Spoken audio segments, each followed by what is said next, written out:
In a veiled dig at Pakistan, Prime Minister Narendra Modi said the countries that once used to support the terror attacks on India are now seen to be appealing to the world to save them. Before we dive in details, please subscribe to the channel and stay always one step ahead to know all global important events happening around you.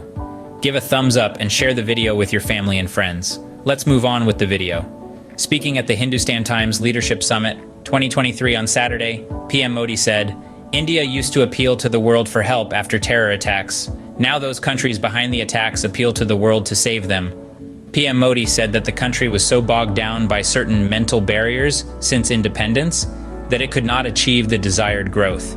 He further said the country is trying and breaking those mental barriers since 2014. India is breaking every barrier and landed on that part of the surface of the moon where no one has reached. India is leading in mobile manufacturing. India is in the top 3 in startups, Hindustan Times quoted the Prime Minister as saying. He said the country had to face several barriers, and even after the 200-year-long Indian independence struggle, the nation could not achieve the desired growth because of these barriers. For a long time we had to face several barriers. Attacks and colonialism tied us in barriers. The independence movement had broken several barriers. After independence, it was hoped this momentum would be carried on, but this didn't happen. India couldn't grow to its potential, PM Modi said. Speaking on poverty, PM Modi said the issue can only be fought through solutions rather than by shouting slogans. On the government's Jan Dhan account scheme, PM Modi said it helped instill confidence among people who thought banks were exclusively meant for a certain section of the society.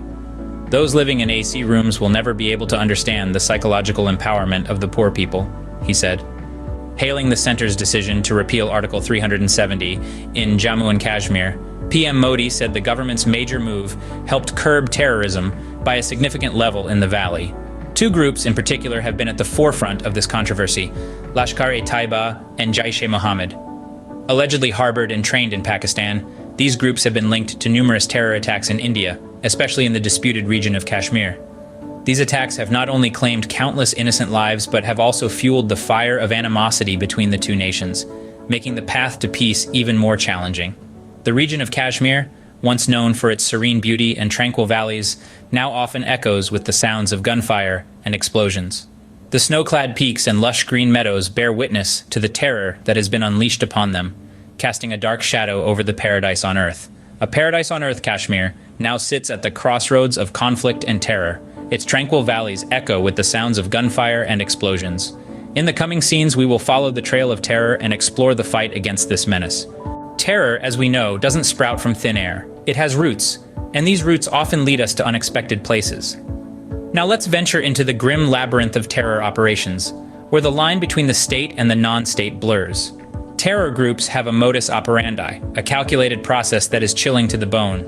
Recruitment often targets the vulnerable, the disillusioned, and the marginalized. The promise of a purpose, a cause, is dangled before these individuals, pulling them into a vortex of violence and hatred.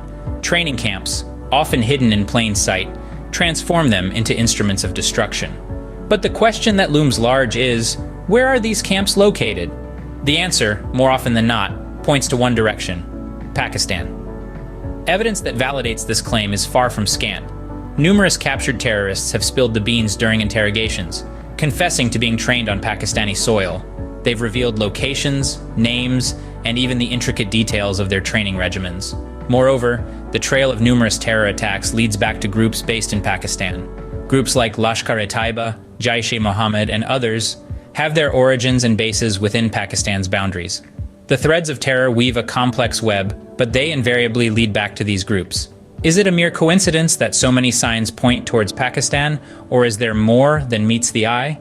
Could it be that these terror groups are not merely rogue elements, but are subtly supported by the state itself? These are questions that demand attention, demand answers. The global community can no longer turn a blind eye to these terror factories. The time has come for concerted action, for accountability, and for justice. The world must unite to uproot these havens of terror and bring lasting peace to the region. The trail of terror, etched in blood and tears, invariably winds its way back to the same source. The task now lies in tracing this trail to its very end and ensuring that it never re-emerges. In the face of relentless terror, a nation stands tall. The Indian Army, a beacon of courage and resilience, fights to restore peace. This is not a story of just conflict. It's a story of unyielding resolve and unwavering commitment to protect and safeguard. This is a story of the Indian Army's tireless campaign against terror in the region of Kashmir. Through meticulously planned operations, they seek to dismantle the infrastructure of terror. These operations are not without their challenges. The terrain is harsh, the weather unpredictable, and the enemy elusive. Yet, the Indian Army presses on, for the sake of peace and stability.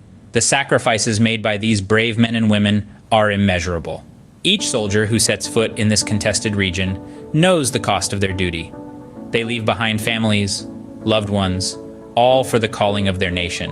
Their sacrifices serve as a testament to their courage and dedication. Internationally, the situation in Kashmir has been met with varying responses.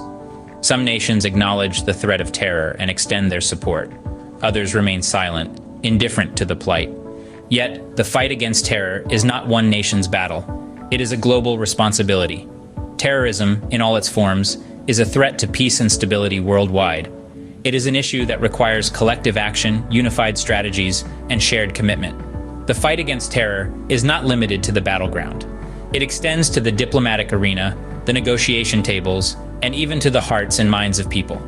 In this fight, more can be done. Greater international cooperation, stricter enforcement of anti-terror laws, and enhanced intelligence sharing are just some of the many ways to curb terrorism. In the echoes of gunshots and the silence of the fallen, the resolve of a nation is tested. But amidst the chaos, hope endures. The fight against terror is a long and arduous journey. It is a journey fraught with challenges, but it is a journey that must be taken. For in the end, it is the hope of peace that propels us forward.